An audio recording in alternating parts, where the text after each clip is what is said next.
you dismiss people and then you bring them back. The question is, why did you dismiss them in the first place? But leaving that aside, Mr. Speaker, that credibility is required. We should have the same list, Mr. Speaker. Honorable Dr. Nyikal. Yes.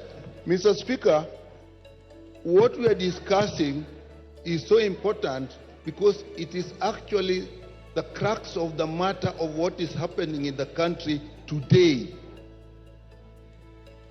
The ministers, the cabinet secretaries were dismissed from public pressure because due to public pressure. Apparently, clearly, the public, going by what was happening, had actually lost confidence in the government.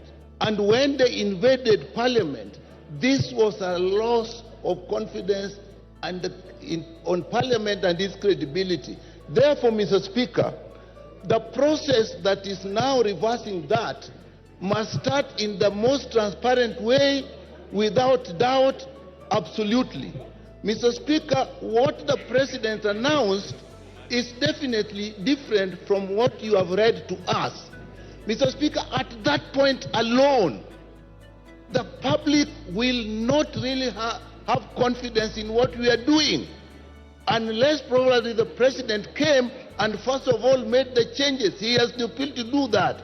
But what the public knows of the people we are going to vet is actually what he announced. Now, what we are going to vet now is totally different.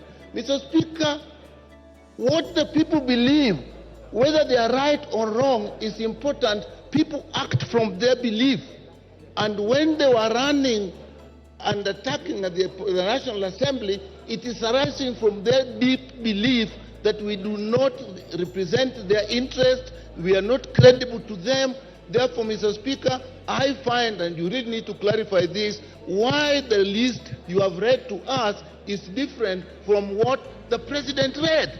We are starting from a very weak point on that basis alone, Mr. Speaker. We really need to preserve this country, and particularly this House. The challenges are going to be bigger.